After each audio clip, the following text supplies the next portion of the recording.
And I Know What You Did Last Summer, 1 year after the killing of Ben Willis, Julie still has some haunted images of a killer going after her, but when she wins some tickets to the Bahamas with her friends, everything starts to come to an end when their killer is coming after her once more.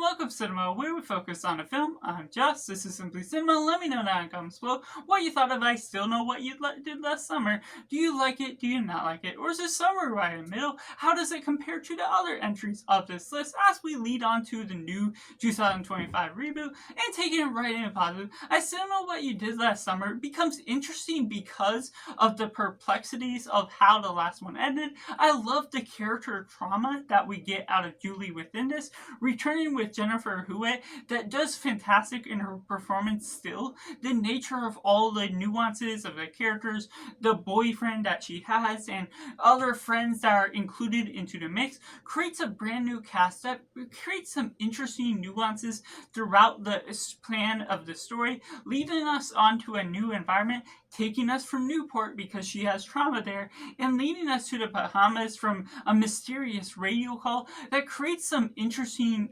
ideas, new environments to get the new kills, where we're introduced to a new killer that it's creating a suspense of a mystery in one sense, but there's also less of a story and a little bit more of a focus on the kills early on within a film, which is more deserving of the nature of what you get out of this type of slashers. It's not the biggest kills that are unique and extraordinary to the extent, but still has that fun sort of atmosphere that you can get out of 90s slashers as a whole, that creates the interesting changes throughout the setting and everything you're doing with the character complexities, how they're related to one another, and a different revival of one past character and an added new villain to the mix creates a new dynamic that becomes interesting throughout what you're doing with the story, with the different setting creating some new hiding places, some new places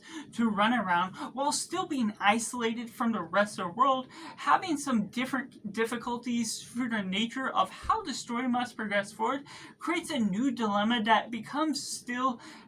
that same vibe you're taking on from the original, but still elaborating on some different nuances that creates just a fresh new appeal to what you're ultimately taking out of where this franchise is headed. Now, there's little things here and there that can remove what is ultimately feeling natural to the point of the story, because there's not as much of a deep story complexity, how we're dissecting the characters, their relations to one another, and there is a twist near the end that creates the big surprise reveal of the killers that I am favorable towards this favor of the story as a whole. So there is something that could be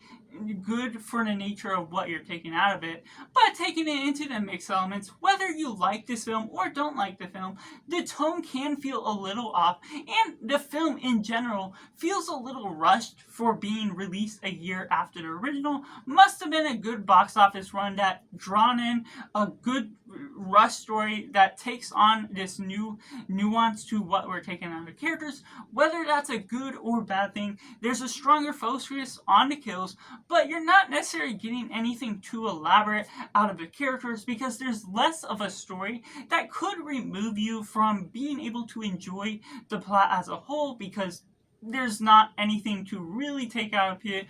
really be able to manipulate the emotions from the plot. You're not necessarily getting attached or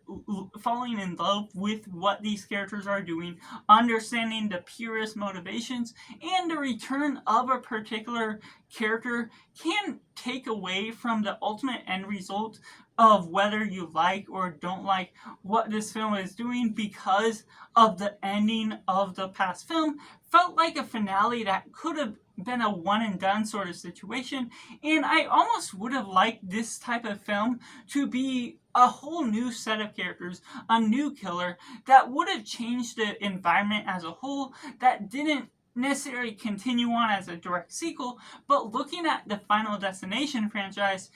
looking at that as separate stories all taking place in the same world, that would have been a cool new direction that this franchise could have took as a sequel that created its new environment. But alas, as it is, it's fair in its own standards, but it's also something to be aware of whether you're going to be looking out to watching this film or not. Which takes me into the negatives. There's some nuances to the story here and there, problematic instances to how the story developed, where things come about that you don't necessarily get all the details of how the inner workings of the story gets, the tickets to Bahamas, how they're afforded, other things that works on throughout. Once you get the reveal of the killer and mysteries that get answered,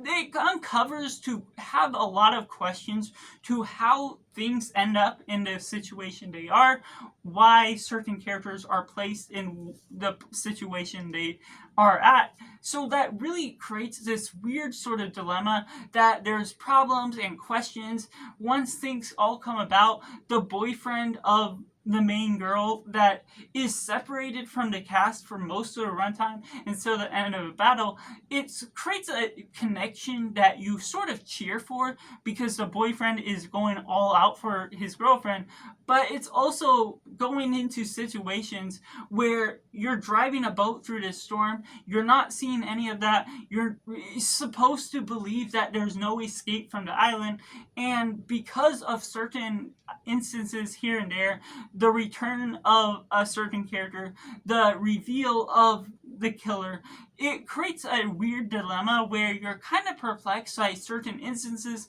not falling in love with the characters itself because there's a stronger focus on the kills more than the story itself, that some of the story problems come to the forefront when you're ultimately looking at the story as a whole. Which takes me into my rating, which I have to rate this as simply 5.5 out of 10, where I do have favor towards enjoying some parts of the plot with the 90s slasher, but it ultimately has some problems that take it back a bit. So that's just my personal thoughts, and I'd love to know yours down in comments below. What you think of I Still Know What You Did Last Summer, how does it compare to the rest of the franchise, and I'll be covering the rest of the franchise just as well, so make sure to like this video if you enjoy it, subscribe if you haven't already to join in film culture community, where we talk about the love of cinema as a whole. So that's just all, and make sure to do yourself a favor and go watch a movie.